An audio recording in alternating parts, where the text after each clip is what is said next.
What's up sobat penat? Gue bawain cerita baru buat lo nih. Tapi sebelumnya, buat lu pada yang pengen cerita yang dianimasiin, ketikin aja ya. Terus kirim kemari. Ntar kalau kepilih, gue balesin lu satu-satu. Nah, tungguin aja dah.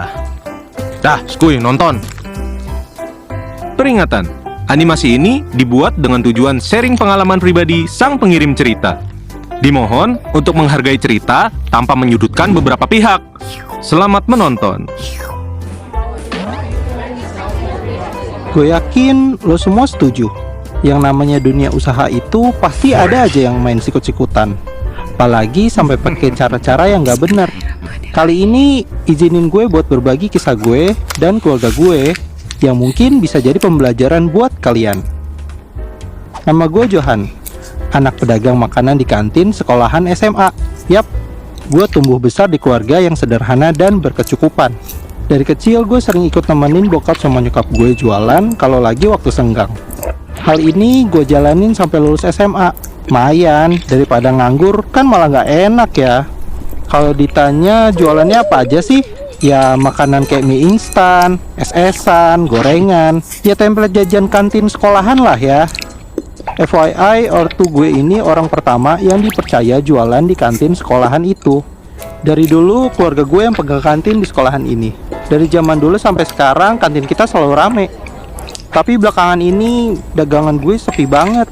Padahal gue udah coba inovasi sana sini, tapi tetap aja kalah saing. Apa sih yang salah?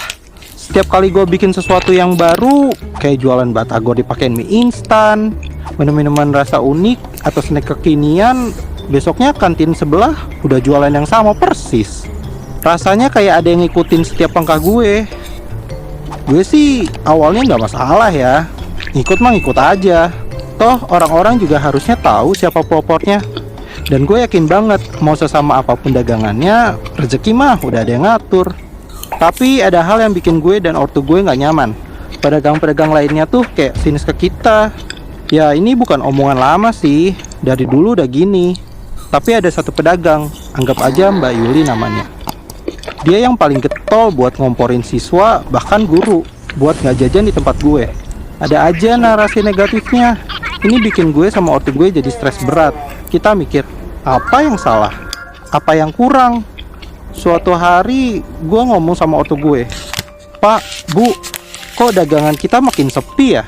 Padahal kita udah coba macam-macam. Nyokap gue jawab, Ibu udah ngerasa anehan. Tiap kali kita coba inovasi, pasti langsung ada yang ngikutin. Kayak ada yang selalu ngintipin kita. Bokap gue menenangkan suasana buat berpikir positif. Pernah hampir sebulan tuh yang beli bisa dihitung orangnya.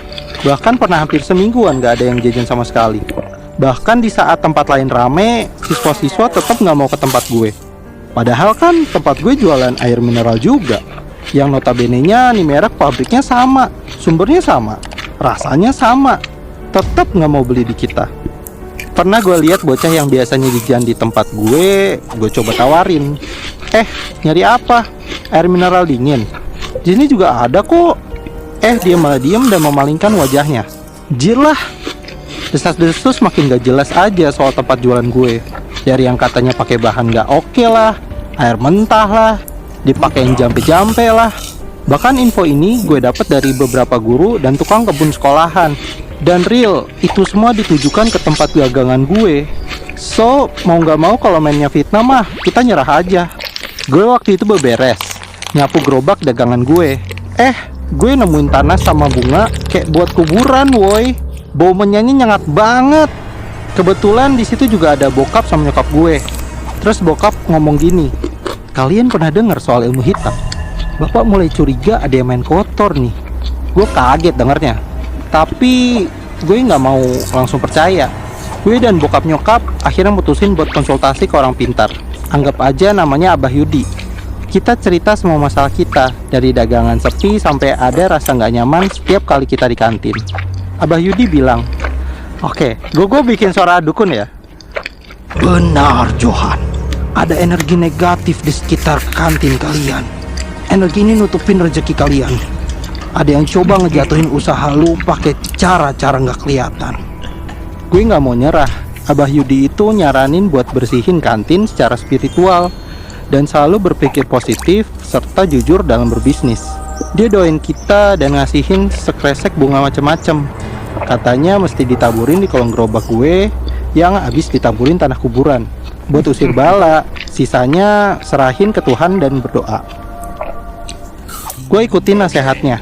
Pagi-pagi sebelum yang lain mulai datang, gue taburin bunganya dan berdoa. Setelah itu setiap pagi sebelum buka kantin, gue doa dan bersihin area kantin sesuai cara yang diajarin. Gue mulai lebih ramah dan terbuka ke pelanggan. Lama-lama gue mulai ngerasain perubahan. Dagangan gue mulai rame lagi, dan rasa gak nyaman itu pelan-pelan hilang. Ternyata kebaikan hati dan kejujuran dalam bisnis beneran ngasih hasil yang lebih baik daripada ngebalas curang dengan curang. Suatu hari pedagang yang katanya pakai ilmu hitam itu datang ke kantin gue. Gue kira bakal nyinyir atau apa, ternyata malah curhat. Anjir, banyak utang dan masalah. Dan kocaknya dia malah mau minjem uang ke kita buat bayar sewa bulanan lapak kantin. Ternyata walaupun usahanya rame, duitnya habis buat suaminya yang gak jelas tukang judi. Judi online pula. Pantes nih, dia pakai segala cara biar dapat duit. Gak taunya BU karena kelakuan lakinya. Jiah, kasihan sih. Tapi dasarnya gue dan keluarga gue yakin niat baik seharusnya dibalas hal baik. Gak harus dari dia, tapi dari apapun dan siapapun. Hukum tebar tuai. Gue baik pasti bakal dapet baik. So, keluarga gue mau bantuin. Akhirnya kita semua bisa jualan dan bersaing sama-sama dengan baik. Kantin-kantin di sekolah ini jadi tumbuh bareng dalam suasana yang lebih sehat dan penuh semangat. Dari pengalaman ini, gue belajar satu hal penting. Dalam persaingan, kejujuran dan kebaikan hati akan selalu menang pada akhirnya. Jangan takut sama kecurangan, karena setiap tindakan buruk balasannya sendiri. Gimana ceritanya? Suka nggak? Kalau lu suka, jangan lupa subscribe ke channel kita ya. Bye!